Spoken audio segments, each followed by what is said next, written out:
Hello tubers, this is my lazy legendary loot playthrough for Fallout 4 up to around level 32. This is the vanilla game with two mods, one that loads a lot more legendaries into the game and another that makes Dogmeat a bit stronger, and I'm playing this at very hard. In the early part of this playthrough I relied on the legendary items that we can find from the vendors and missions so I can have an easier time facing off the up-and-coming legendary enemies. These items included the Deliverer, the Wastelander's Friend, Justice, and the Overseer's Guardian. These are available to the player more or less at level 8 or earlier. These weapons can hold their own even when the legendary drops come in, so if you don't have the legendary mod, we're not actually missing a lot, at least in the early part of the game anyway. And the Gun Nut perk extends the usefulness of these weapons into the later part of the game, up to around level 30 or so. Now the kind of legendary loot that are important to us depends a lot on our playstyle. Since I rely mostly on point and shoot, I gravitate towards the explosive and two-shot prefix to pack as much power into one shot. I'm still trying out the other prefixes, so at this point it's hard to be conclusive about which prefixes are best for me other than explosive and two-shot. I usually bring a weapon for a couple of missions to see how they work and then decide which one is better.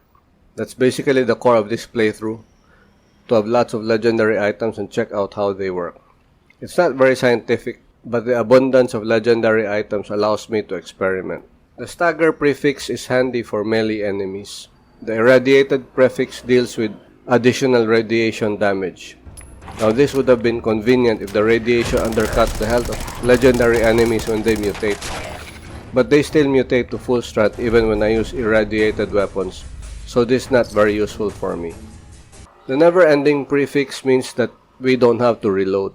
I thought that the prefix meant that I would not run out of ammo, but I was wrong. The prefix means that we never have to reload, but we still run out of ammo. At this point, I found that any weapon with the explosive prefix was the most useful, and the two-shot prefix was good but wasn't as effective as the explosive prefix. I'm guessing that the explosive prefix makes the enemies stop a bit, which buys me a bit more time to keep shooting without the baddies shooting back. Also, the explosive prefix has this cool effect when it hits water, just as the video will show. For numbers and those interested, Rapid prefix means 25% faster shooting and 15% faster reload. The Crippling prefix does 50% more limb damage, which is different from the Kneecapper prefix, which has a 20% chance to cripple the legs of the enemy. The Penetrating, which ignores 30% of the enemy's damage and energy resistance. The Irradiated prefix, which adds 50 points of radiation damage. The Mighty prefix, which does 25% more damage. The Nimble prefix, which grants us 75% faster movement while shooting. And the Violent prefix, which deals 25% more damage and limb damage but has more recoil. For melee weapons, I want to try the Furious prefix, which increases in damage for every strike, but I haven't found a good weapon for that. A Furious Combat Knife would be interesting.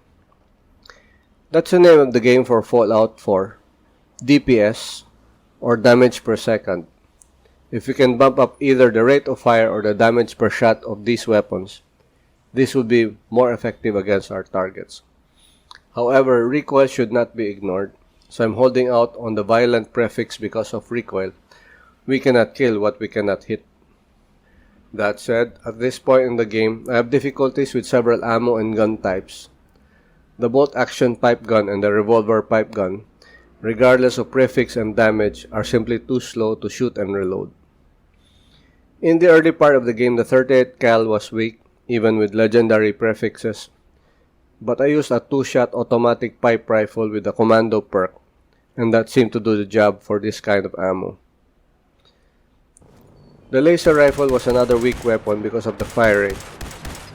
It packs a higher punch than the Institute rifle, but because of the rate of fire, the faster firing Institute rifle might deal more damage per second.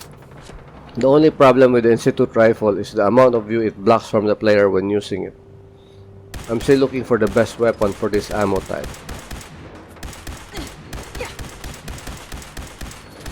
I currently have a problem with the 308 ammo because this is the default round of the hunting or sniper rifle, and sniper rifles simply take too long to fire.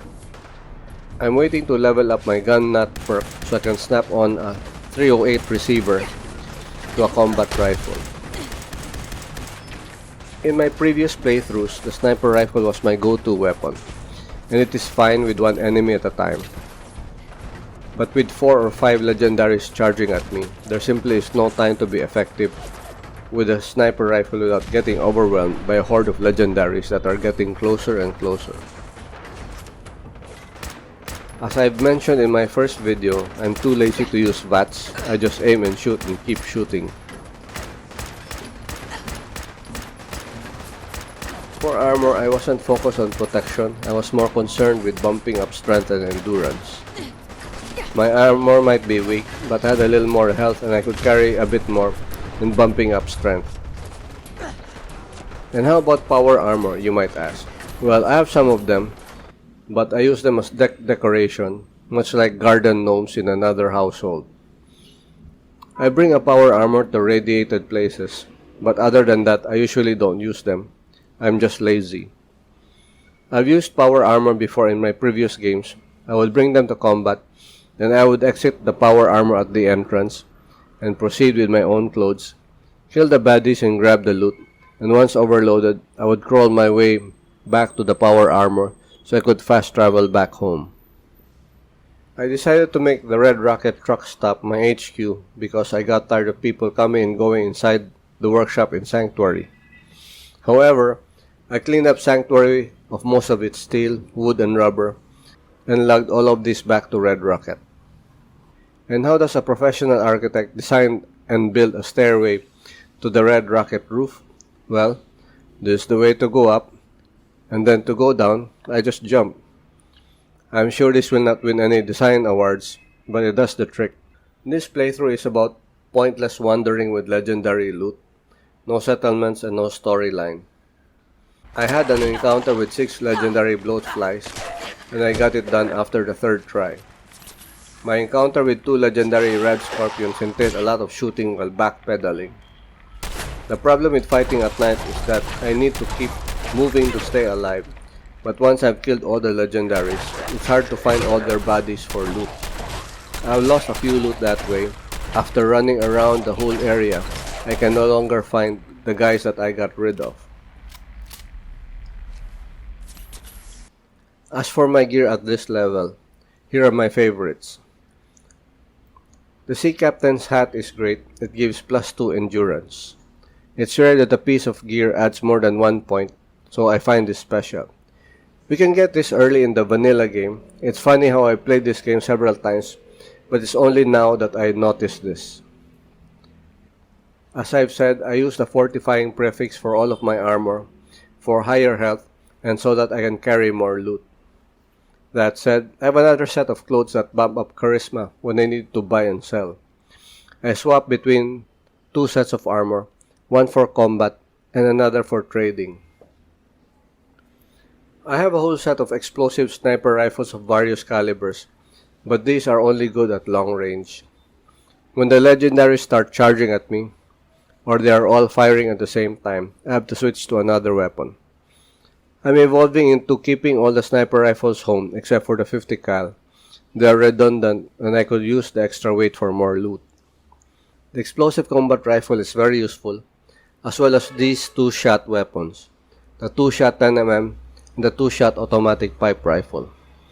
A fast-firing 2-shot 10mm is quite effective, and the 2-shot 38 automatic elevated a middling caliber into a decent weapon against legendaries, especially with the recoil abilities maxed out. The 2-shot plasma rifle is perhaps the most powerful weapon that I have. Judgment is a perfect weapon for melee enemies. It's not meant for long range, but when several enemies are bearing down on me, the stagger prefix of this shotgun is great for slowing the baddies down, hopefully giving me enough time to drop them before they can attack me. If you've noticed, I don't have any heavy weapons. The main reason for this is still loot. Carrying heavy weapons around have additional weight penalties, but maybe soon I'll carry one or two to use up the ammo I've hoarded. I tried the staggering minigun for one mission, and all 1,000 rounds were gone in that mission. I guess that is why I'm not too fond of heavy and automatic weapons, because they use up a lot of ammo. The 38 caliber ammo is perhaps the only exception to this, because the 38 cal is all over the place. I've noticed that the legendary drops are better with bigger enemies, such as the Deathclaw and Red Scorpion. When I first played this game many years ago, I was well aware that the skull next to the name of the enemy meant that the baddies were of a higher level than I was, and in the past games I was careful to avoid these guys. However, at this stage, I'm enjoying fighting baddies with stars and skulls. Actually, now, the more skulls and stars, the merrier. I just wander around aimlessly, visiting any site that captures my interest, and going through a place and cleaning it up of enemies and loot, oblivious to any mission objective.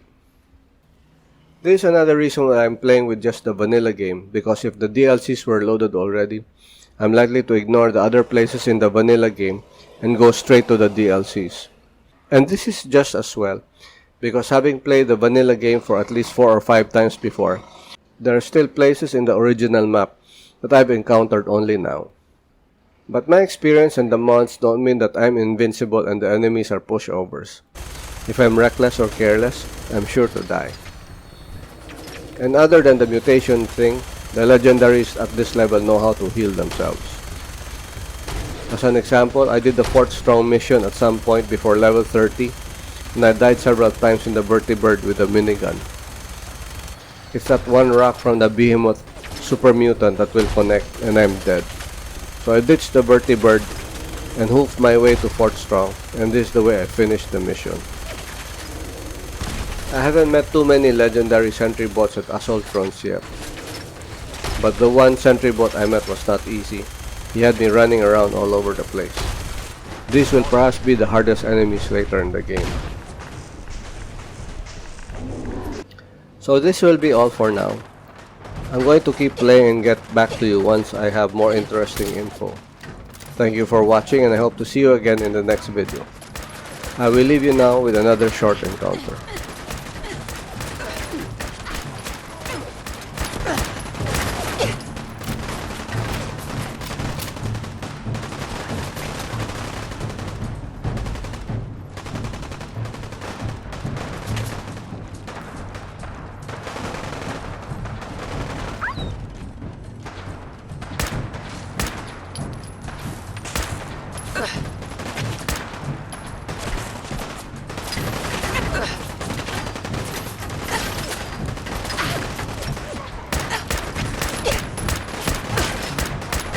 Yeah.